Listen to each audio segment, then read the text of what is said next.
오늘 성경의 본문인 잠언서 22장 6절에 보면 마땅히 행할 길을 아이에게 가르치라. 그리하면 늙어도 이것을 떠나지 아니하니라.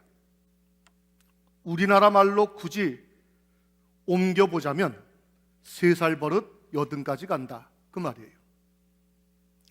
어렸을 때 잘 가르치면 늙어서도 그 가르침에서 떠나지 아니한다, 그 말이거든요. 여기서 얘기하는 마땅히 행할 길이라는 것이 뭐냐? 첫 번째는 하나님을 아는 일과 예배하는 일을 우리들은 가르쳐야 돼요.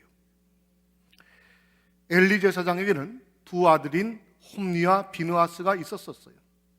근데 이 2 아들은 블레셋과 전쟁을 하러 나갔다가 다 죽어요. 근데 죽을 뿐만이 아니라 이스라엘 민족의 존재의 상징적 근거인 하나님의 법궤를 블레셋에게 빼앗기고 말아요. 이 소식을 들은 엘리 제사장은 의자에 앉아 있다가 떨어져서 목이 부러져 죽어요. 그리고 이 2 아들 중에 하나인 비느하스의 아내는 아기를 낳고 죽어가요. 죽어가면서 자기가 낳은 아이의 이름을 짓고 죽어요. 그 아이의 이름이 무엇이라고 지었습니까? 이가봇이라고 지었어요. 이가봇이라고 하는 이름의 뜻은 뭡니까? 하나님의 영광이 떠났다, 그 뜻이에요. 하나님의 영광이 떠났다. 왜 이들에게는 하나님의 영광이 떠났나요? 성경은 첫 번째로 여호와를 알지 못했기 때문이다, 이렇게 우리에게 말해요. 사무엘상 2장 10절에 보면 엘리의 아들은 불량자라 여호와를 알지 아니하더라. 불량자가 다른 사람이 불량자가 아니라 하나님을 알지 못하는 아이들이 불량자예요. 엘리의 자녀들은 홈니와 미사스처럼 우리의 자녀들도 하나님을 알지 못하면 망하는 거예요. 우리의 자녀들이 하나님을 알도록 때를 얻든지 못 얻든지 간에 상관없이 성경을 읽히고 말씀을 그 귀에 들려줘야 돼요. 그래서 호세아 선지자는 가슴을 찢고 외치며 절규해요. 호세아서 4장 6절에 보면 내 백성이 지식이 없으므로 망하는도다. 하나님을 아는 지식이 없으므로 망한다 그래요. 그러면서 내 백성이 하나님을 아는 지식이 없이 망하지 않도록 어찌해야 되느냐? 그 해답을 호세아서 6장 34절에 말합니다. 그러므로 우리가 여호와를 알자, 심써 여호와를 알자. 엘리의 2 아들의 비참한 최후는 하나님을 알지 못해 이가봇, 하나님이 떠나셨기 때문에 비참한 최후를 맞았습니다. 하나님을 알려야 하고 하나님을 알아야 됩니다. 2 번째 이유는 예배를 멸시하였기 때문입니다. 사무엘상 2장 17절에 보면 이 소년들의 죄가 여호와 앞에 심히 크면 그들이 여호와의 제사를 멸시함이었더라, 이렇게 성경은 말합니다.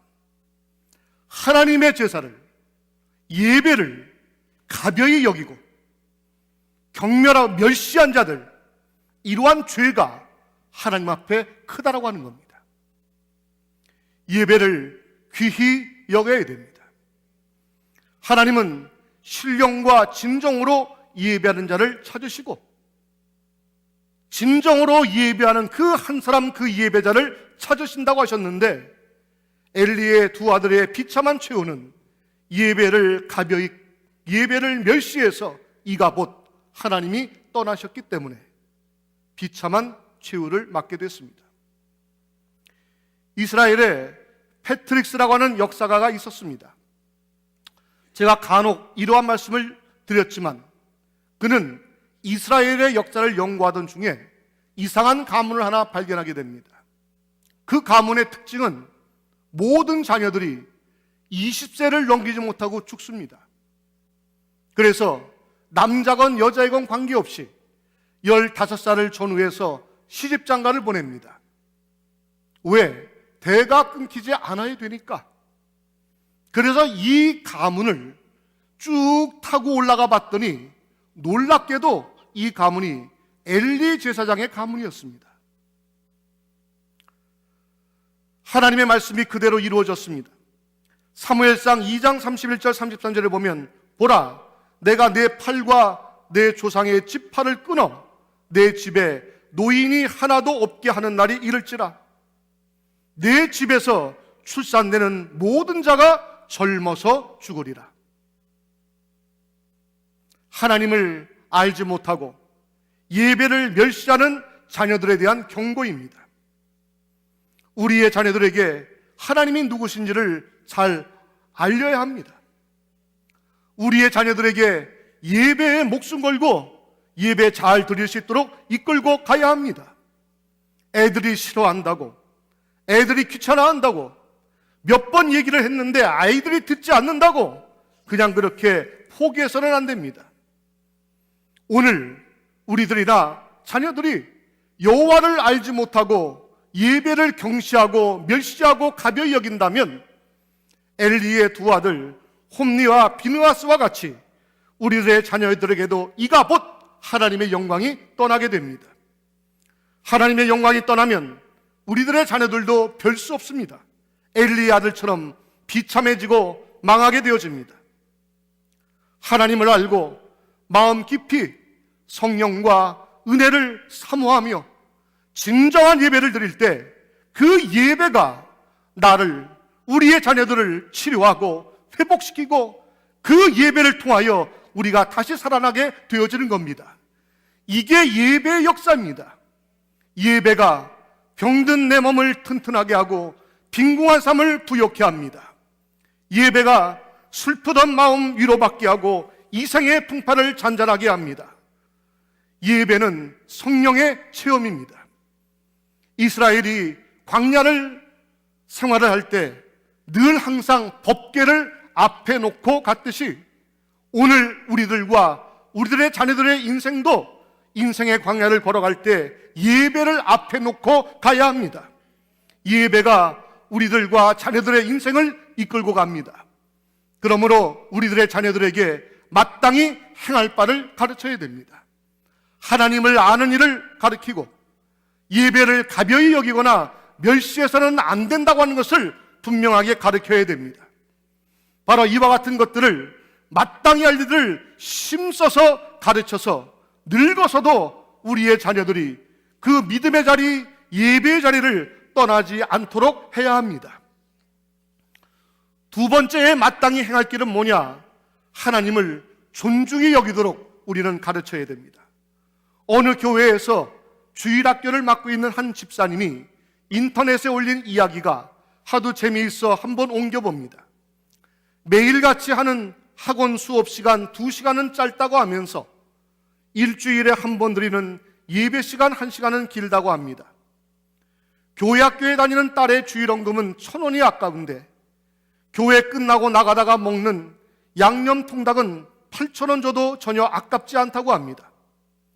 학원에 보내는 시간은 조금이라도 더 있게 해주면 박수치는데 교회에서 연극하고 찬양하는 신앙 연습하는 시간은 10분만 늦게 와도 뛰어가서 불러냅니다. 학교 숙제는 철저하게 감독 확인하면서 교회 학교의 주일학교의 성경 암송 숙제는 나 몰라라 합니다. 대학은 좋은 데 나와서 출세를 바라보면서 인생과 가정에 참된 행복과 평화를 못 바라보는 그런 부모가 돼서는 안 되지 않습니까? 바로 제가 그렇게 컸으니까요. 나처럼 크지 말라고 이 글을 올립니다. 가슴이 찡해 왔습니다. 시대의 변화에 따라 컴퓨터를 모르는 사람을 컴맹이라 그럽니다. 인터넷을 못하는 사람을 넷맹이라 그럽니다. 요즘은 우리의 자녀들이 인터넷에 스마트폰에 아예 그 속으로 폭 빠져들어갑니다. 엄마 아빠가 곁에서 멀리 있으면 행복하고 스마트폰이 없으면 불행하답니다. 자녀들에게 컴맹, 넷맹을 면하게 하는 것도 중요하지만 그보다도 더 중요한 것은 우리의 자녀들이 말씀을 모르는 말씀맹, 기도할 줄 모르는 기도맹, 찬양에 관심 없는 찬양맨, 봉사와 헌신에 전혀 함께하지 않은 헌신맹, 이것을 면하게 하는 것이 더 중요합니다. 좋은 대학 가기 위해서 공부 열심히 하고 좋은 대학 나와서 좋은 직장 갖는 것 중요합니다. 그러나 우리의 자녀들의 미래의 성공적 인생은 거기에 달려있지 않습니다. 그들이 자기들의 삶을 어떻게 살아가는가, 그 자세와 태도에 우리 자녀들의 미래가 달려있는 겁니다. 불과 13살의 어린 나이로 세계적 명문인 옥스퍼드에 입학한 한 소녀가 있었습니다. 수피아 유세프라고 하는 말레이시아계의 소녀인데 세계적인 명문 옥스퍼드의 대학에 입학할 때 전 세계를 경악케 한 그러한 소녀입니다. 유세프는 생후 14개월 만에 알파벳을 깨칩니다. 3살 때 영어를 읽고 썼던 천재입니다. 이러한 유세프가 13살 때 옥스퍼드에 입학한 지 불과 3년 후인 16살의 나이로 가출을 합니다. 경찰이 그녀를 발견했을 때는 술집에서 일을 하고 있었습니다. 집으로 돌아가기를 거부합니다. 2004년도에 20살이 되어 결혼하기도 했지만 1년 1개월, 13개월 만에 이혼합니다.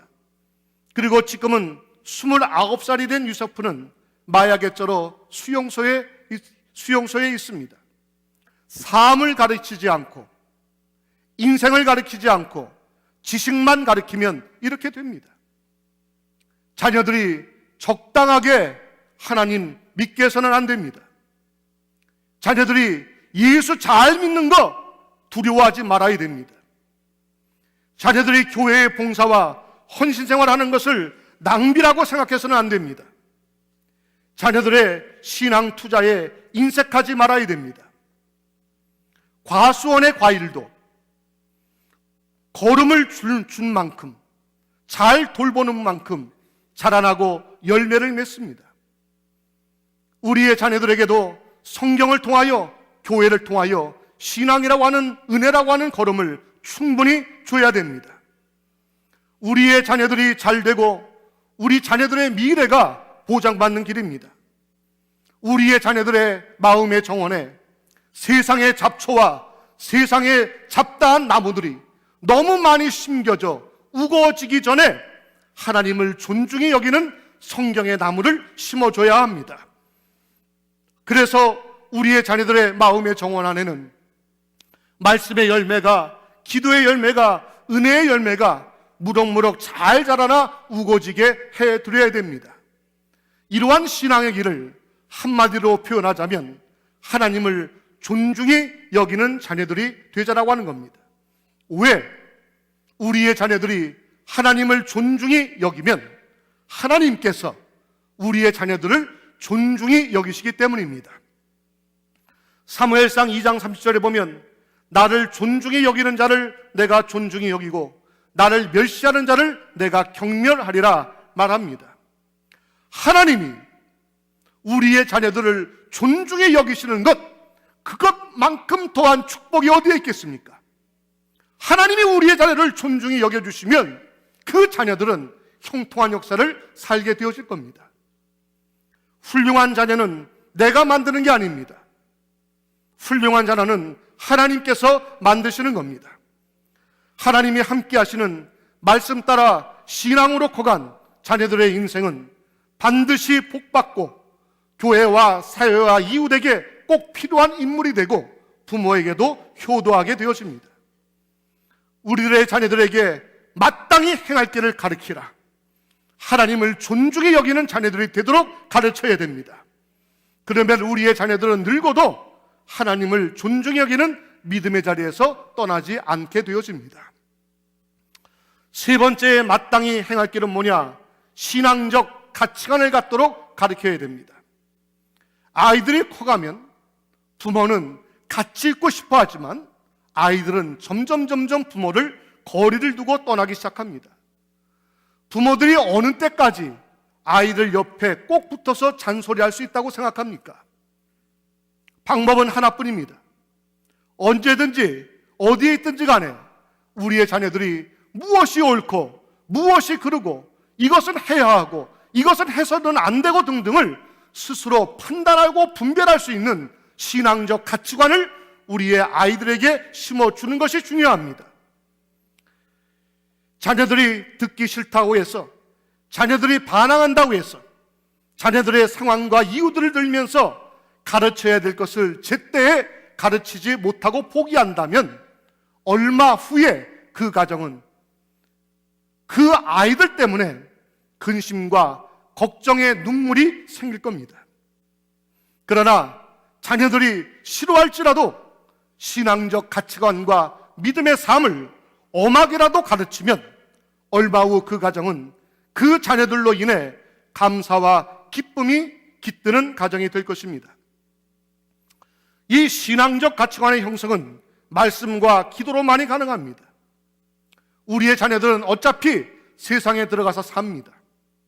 세상에 들어가서 살게 될 때 문제는 세상에 휩쓸리느냐, 세상의 풍조와 문화의 풍습에 물드느냐, 아니면 세상 속에 있지만 세상에 휩쓸리지 않고 세상의 풍조와 풍습과 문화에 물들지 않고 인생의 중심을 믿음으로 딱 붙잡고 나가는 구별된 자녀, 거룩한 자녀로 키울 수 있느냐. 만약에 그렇다면 그 방법이 뭐냐? 그 방법을 성경은 말씀과 기도라고 말합니다. 말씀이 자녀들 안에 있으면 무엇이 옳고 무엇이 그른지를, 무엇을 해도 되고 무엇을 해도 안 되는 일인지를 분별하게 됩니다. 우리들의 자녀들이 기도할 수 있다고 한다면 어려운 일을 닥쳐도 실망하거나 좌절하거나 절망하거나 포기하지 않고 하나님의 능력을 의지하고 소망을 잃지 않게 되는 겁니다. 우리 사랑하는 참사랑교회 성도 여러분들, 이러한 자녀들에게 성령께서, 예수께서 오늘 말씀하십니다. 늘 항상 세상 끝날까지 동행하신다고. 마태복음 28장 19절로 20절에 내가 너희에게 분부한 모든 것을 가르쳐 지키게 하라. 마땅히 행할 길을 가르치라. 지키게 하라. 볼지어다 내가 세상 끝날까지 너희와 항상 함께 있으리라. 마땅히 행할 길을 가르치면, 분부한 모든 것을 가르쳐 지키게 한다면 바로 성령께서 우리의 자녀들과 세상 끝날까지 항상 함께 있으리라.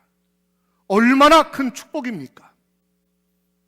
우리 모두 영적 공해가 가면 갈수록 심각해지는 이 세상 안에서 우리들의 자녀들에게 마땅히 가르쳐야 될 일들을 잘 가르치셔서 성령께서 우리들의 자녀들과 세상 끝날까지 동행하시는 축복 중에 축복이 우리 모두에게 함께 임하시기를 주의 이름으로 축원합니다.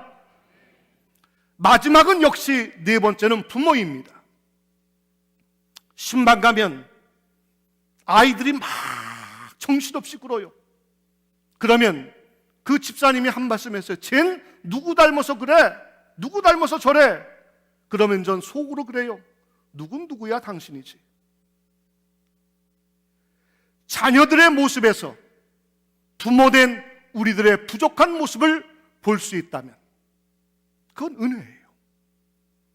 그리고 자녀들의 모습에서 우리 부모들의 부족한 모습을 보고 회개할 수 있다면 그건 하나님의 은총이에요. 성경은 가르침을 양육이라고 합니다. 양육. 교육과 양육은 다릅니다.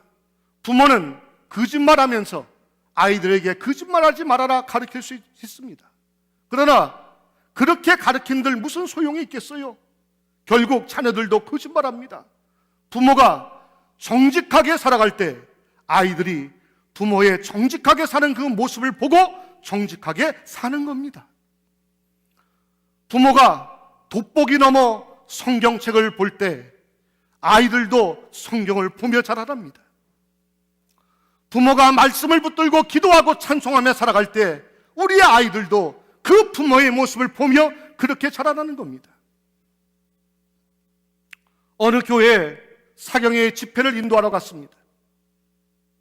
유독 눈에 띄는 참가자가 하나 있었습니다.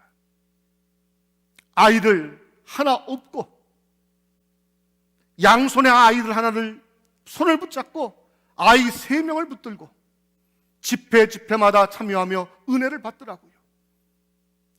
아이 3명인데도 불구하고 밥을 먹으러 내려갔더니 부엌에서 봉사를 하고 있더라고요. 그 교회 목사님한테 물어봤습니다. 저 젊은 집사님은 참 나이도 젊은데 어떻게 저렇게 믿음의 생활을 잘할 수 있나요?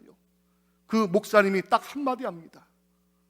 이 집사님의 어머니한테 보고 배워서 그래요. 이 어머니가 딸인 자기의 손을 붙들고 예배드리는 그 모습 속에 이 딸도 자기의 아이들의 손을 붙들고 예배하는 자가 되더라고요. 자기의 엄마가 이 아이들 자기를 등에 업고 설거지를 하며 교회 청소를 하며 이 등 언저리로 바라본 그 딸이 커서 그렇게 하더라고요. 신앙은 양육이에요. 나는 안 하고 자녀들에게만 바라는 거 아니에요.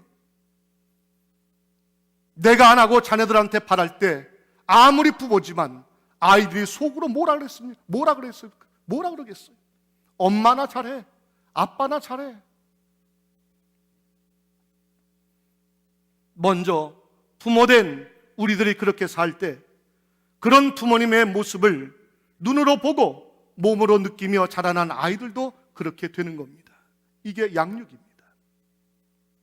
마땅히 행할 길을 아이들에게 가르치면서 내가 그렇게 살지 않는다면 우리들의 아이들이 그렇게 되기를 기대하지 마십시오. 마땅히 행할 길을 가르치며 우리의 아이들이 그렇게 되기를 원한다면 부모된 내가 먼저 그렇게 사십시오. 오늘은 어린이 주일, 어린이들을, 우리의 자녀들을 축복하는 날입니다. 축복은 축복을 낳습니다. 어느 리서치 기관에서 조사를 했더니 부모와 자녀들의 대화가 중학교를 들어간 이후에는 딱 3마디가 대화의 90%를 넘는다고 합니다. 그 3마디가 뭔지 압니까? 여러분들 스스로 자녀들에게 하는 말을 생각해 보십시오. 그 중에 있습니다. 잘 잤냐? 잤지 뭐 잘못 잘 게 뭐 있어요? 밥 먹었냐? 아니 밥 먹지 안 먹어요? 무슨 일 없었니? 매일같이 무슨 일이 뭐 그렇게 있겠어요? 그런데 이 3가지 말이 부모와 자식 간의 대화의 90% 이상을 차지한다고 합니다. 잘 잤니? 밥 먹었니? 무슨 일 없었니? 여러분들, 우리들 스스로를 물어봅시다. 우리는 그렇지 않나요? 이제 우리는 잘 잤니? 밥 먹었니? 무슨 일 없었니? 이 3가지의 물음을 뛰어넘어서 우리의 자녀들의 꿈과 자녀들의 인생의 비전에 대해 마음 문을 열고 이야기를 나누는 부모가 되어야 돼요. 그리고 자녀들에게 너 그 꿈이, 그 비전이 얼마나 귀한지 몰라. 하나님이 너의 꿈과 비전을 들어 사용하실 거야. 하나님이 그 꿈과 비전이 이루어질 수 있도록 너에게 희망을 주고 하나님이 너를 붙들고 능력과 힘과 용기와 지혜를 주실 거야. 한번 멋지게 한번 살아봐. 하나님의 은혜 가운데 너는 하나님 나라의 이야기를 써내려가는 도구로 사용되어질 거야. 격려해주며 축복해줘야 되지 않습니까? 에디슨은 어린 시절에 입학해서 이상한 질문만 합니다. 선생님, 왜 하나에서 하나를 더하면 2이 됩니까? 선생님은 에디슨이 전능하다. 도저히 못 가르치겠다. 아니 1 더하기 하나가 왜 2가 되느냐를 물어보는 이 아이를 내가 어찌 가르치리요? 3개월 만에 퇴학을 당합니다. 에디슨의 엄마는 퇴학을 하는 이 어린 에디슨의 손을 붙들고 사랑의 마음을 담아 그 귀에 속삭입니다. 에디슨, 사랑하는 내 아들아, 너는 우리의 소망이 될 게다. 그가 84세의 세상을 떠날 때 그의 이름 앞에는 1869개의 발명왕이라고 하는 이름이 붙어 있었습니다. 그가 세상을 떠날 때 임종시에 그의 입술이 파르르하고 조그맣게 떨려 있었습니다. 뭔가를 얘기하는 겁니다. 제일 가까이 있던 자가 귀를 댑니다. 에디슨은 마지막 임종시에 남긴 그 한마디가 뭐였냐? 에디슨, 내 사랑하는 아들아, 너는 우리의 소망이 될 게다. 퇴학을 당한 에디슨의 손을 붙들고 어머니가 그 귀에 속삭여준 그 한마디가 에디슨의 인생의 전체를 바꾸어 놓았다고 하는 것, 그 사실을 임종시의 그 얘기를 통해 분명히 알 수가 있게 되었습니다. 우리 저나 여러분들이나 이민 1세들이 미국에 와서 그렇게 고생하고 땀 흘리며 수고하면서까지 갖는 간절한 소망이 있다면 뭡니까? 우리의 자녀들이 잘 되는 거 아닙니까? 자녀들이 잘 되기 위해서 애들 손 붙잡고 미국 오고 여기에서 수고하고 땀 흘린 거 아닙니까? 자녀들이 잘 되면 어깨가 딱 힘이 들어갑니다.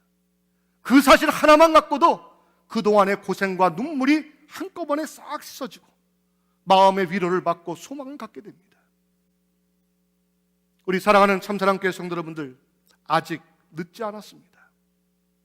내 아이는 다 커서 크면 아이 아닌가요? 늦지 않았습니다. 애가 머리가 커서 말을 안 들어요? 아닙니다. 머리 커서 말 안 듣는 아이들, 한 번이라도 여러분들 커피 함께 마시고 식사하면서 그들의 인생에 대한 물음을 던져본 적이 있습니까? 늦지 않았습니다. 늦었다고 생각할 때가 시작입니다. 우리의 자녀들, 우리의 손자 손녀들, 오늘 주님이 주시는 말씀을 기억합시다. 잠언서 22장 6절의 말씀, 마땅히 행할 길을 아이에게 가르치라. 그리하면 늙어도 그것을 떠나지 아니하리라. 내가 너희에게 분부한 모든 것을 가르쳐 지키게 하라. 볼지어다 세상 끝날까지 너희와 우리의 자녀들과 우리들과 항상 함께 있으리라.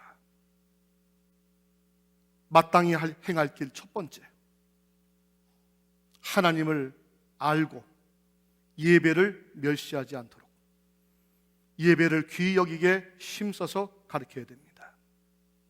두 번째, 마땅히 행할 길, 하나님을 존중히 여기는 믿음을 갖도록 힘써야 됩니다. 세 번째, 마땅히 행할 길, 신앙적 가치관을 갖도록 도와줘야 됩니다.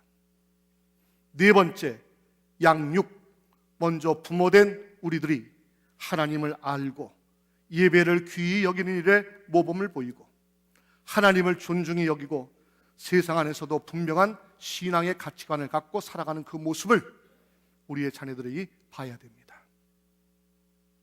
우리의 자녀들이 그걸 봐야 됩니다. 그래서 이러한 부모의 모습을 보고 자라나는 우리의 자녀들은 자라나면서 가면 갈수록 좋아지고 나아지고 잘 되는, 그래서 우리 모두가 아브라함의 하나님, 이삭의 하나님, 야곱의 하나님으로 이어지는 성서적 축복을 이루어지셔서 우리 모두가 이 이민 하셨다는 이 땅 안에서 크리스찬의 위대한 가문을 이루어나가는 우리 참사랑교회 모든 성도들이 되시기를 주의 이름